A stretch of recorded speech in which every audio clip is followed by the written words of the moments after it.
Hey, honeys, me here. Welcome back to Life and Spirituality with Rebel. This is episode 2.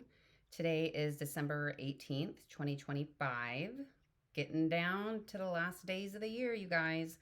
Um, I'm on today because I wanted to talk about grief and loss and kind of how to navigate that during the holidays. And wanted to start out by kind of like just kind of my experience with the holidays ever since I was a kid, right? So, being a kid, the holidays for me were exciting. I loved it. We got to miss school, right? We got to look forward to seeing our cousins, and we got to help decorate. We got to listen to our favorite Christmas music. I always looked forward to going to Bell Square in Bellevue to see Santa Claus. That was always really fun. And making cookies and crafts and all kinds of stuff, and going to my grandma and grandpa's house, where they would always host all the big get togethers. I actually remember writing a descriptive essay in college, and I described walking into my grandparents' house. First the smell, the wafting, yummy food, and seeing all the decorations and stuff like that. And they had a big backyard, and just running around with my cousins having a good old time you know and so as a kid, I loved the holidays, right? It was magical to me, right? It was at the age of 10 where that kind of started to fizzle out a little bit, not completely, but a little bit. The light was starting to dim a little bit. It was the first Christmas that we had without my grandpa George. um, and because my grandpa George was no longer with us, my grandmother decided that she didn't want to host the holidays anymore. So, that is when I didn't really fully realize how much of a common thread, like the thread, my grandpa George was the thread that helped kind of keep us all together, right? So that was a big realization for a 10-year-old, right? I'm thinking about my baby bear. He's 9, but I still call him my baby bear. I always will. He'll be 30, 40 years old, and I'll refer to him as my baby bear. So as we have life experiences, we experience certain traumas, and that impacts how we see certain times of year, right? Grief doesn't stop because the calendar lands on a certain day of a month or a certain month in general. You know what I mean? Um, so I wanted to tell you guys my story. Tomorrow, the 19th, marks 18 years since we lost my mom. I found out that my mom had passed away in the middle of the night. My sister came into my room to say that my dad had called and that my mom wasn't breathing. And so we got in the car and we were rushing to get to my parents' house, and we were merging on the freeway, and we got another call saying that she was gone. So my mom was gone 6 days before Christmas, and we buried her the day after. So, needless to say, this time of year, you know, really sucked for me for a while. And it still is hard sometimes, that sadness is still there. Um, but it's it's improved, you know. Um, so I wanted to come on here and let you guys know that sadness and joy can coexist, right? And the thing is it was not even a year after my mom passed away. That following November, just before Thanksgiving, my cousin Sunshine passed away suddenly at the age of 30 years old in a car crash on I 90 heading to Spokane. And so the year after my mom passed away, we decided we weren't going to like really celebrate Christmas. We weren't going to exchange gifts or anything like that. We were not in the mood to do that. And so instead of exchanging gifts, we took the money and we gave it to my Uncle Jerry so that he could help pay for funeral expenses for my cousin Sunshine. And my Uncle Jerry has since passed away. Um, but my aunt, it very much still grieving my Uncle Jerry, refused to go to therapy, anything like that. And in a lot of ways was like almost treating me like her personal therapist. And being the empath that I am, I could not continue to keep putting that on myself. So I had to kind of cut off communication just to save my own sanity. Because it's like you can lead a horse to water, but you can't make it drink, right? Um, so, I talked about how this time of year is still hard, but I found when we had kids, like when my daughter was first born, that was like the first Christmas that I felt like there was more light in the holiday, right? Getting to dress her up in cute little Christmas dresses and stuff like that. And going to my husband's family's get togethers and things like that.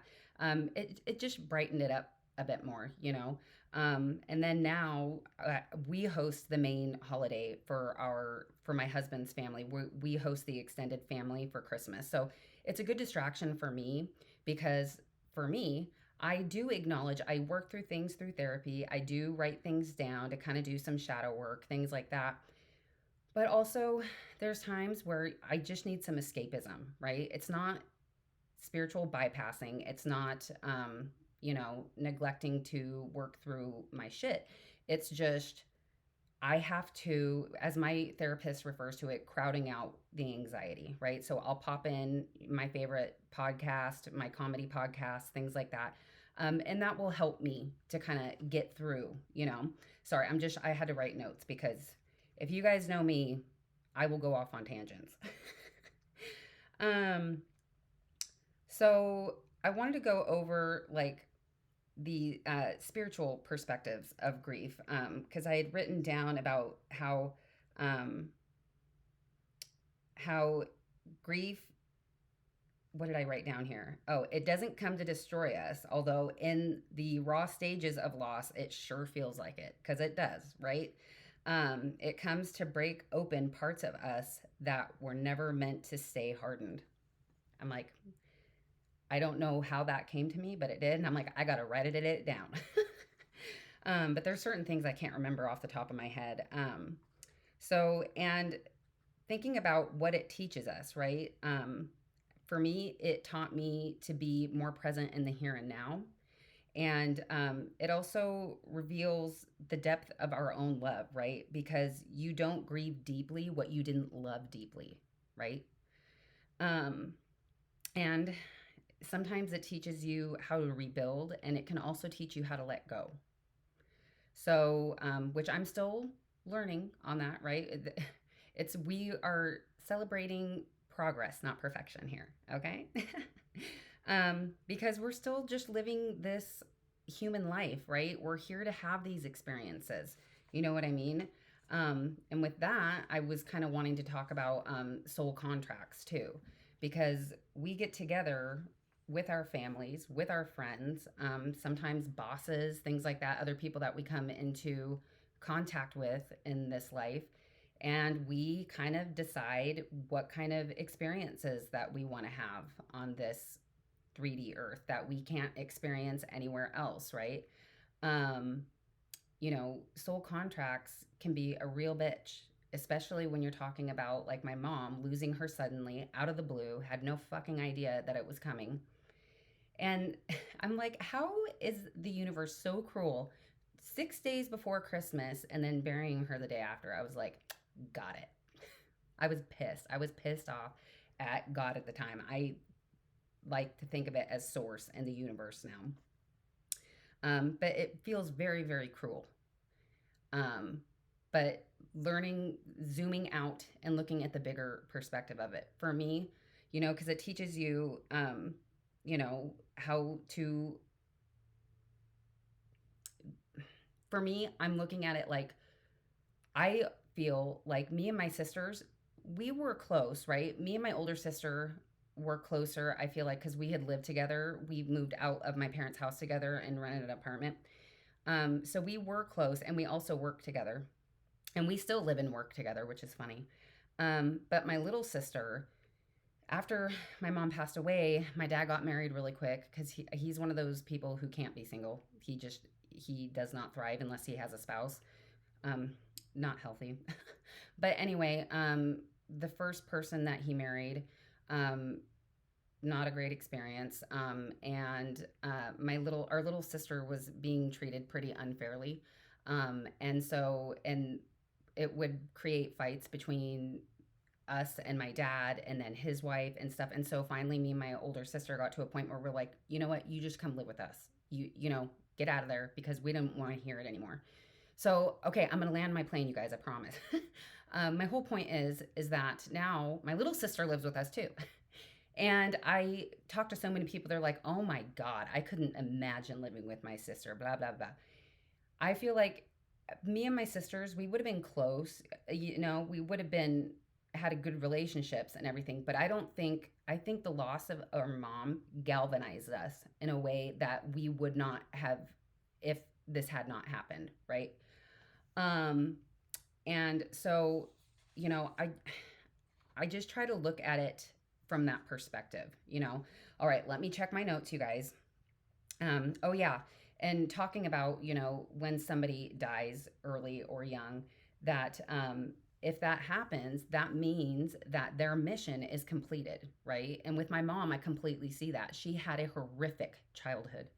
She was treated. She was in foster care. She had a foster family, and she grew up never being told that she was loved. And because when she was 18 months old, she had a pot of hot boiling water that she had pulled on top of herself from the stove, and her mom was not of sound mind. So her mom just let her lay there. And it was when my biological grandfather got home and found her on the floor that he rushed her to the hospital. And so naturally, they took her away. But then she got landed in my foster grandparents' house. And so you know how the saying goes, the redheaded stepchild type of thing. That's what she was. My step grandmother. She made my mom clean. She had a bunch of poodles, and she would make them groom the poodles, and then her kids didn't have to do anything. It was all my mom that had to do all that stuff, right? Um, and it was only after my foster grandmother was elderly and realized my mom was the one going to get her to pick her up, take her to the grocery store, take her to a doctor's appointment. It was only then that my mother was told that she was loved. And she went from that environment to living with my dad, which I love my dad. I do. But he's very much an immature, emotional adult.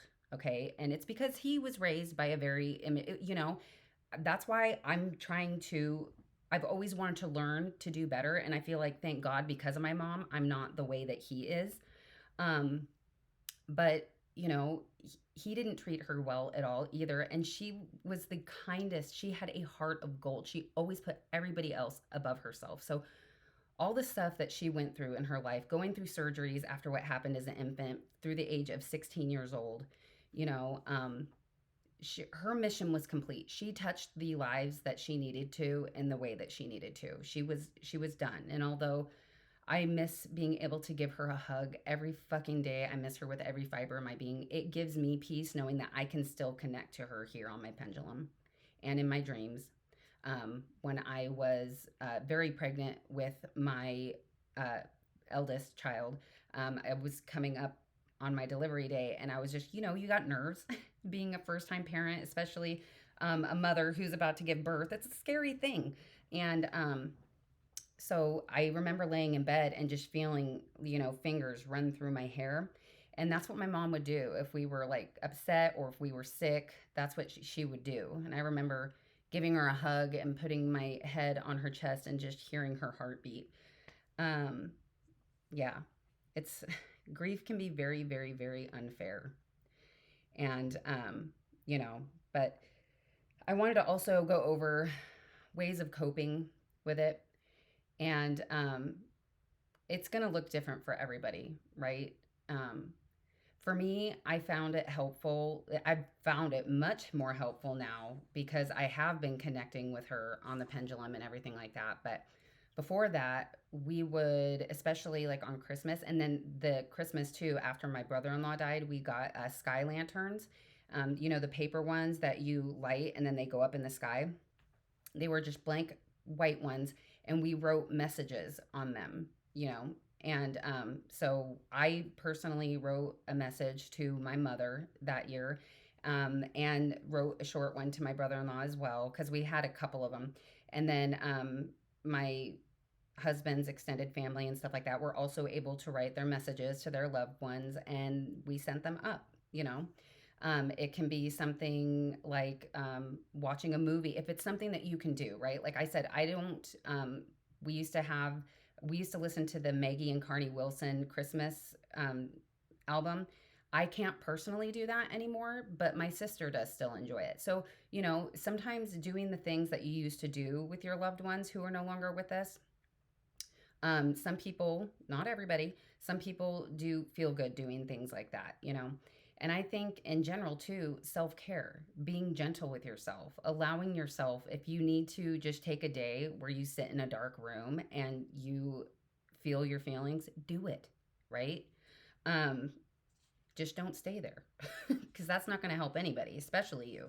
Let me check my notes here.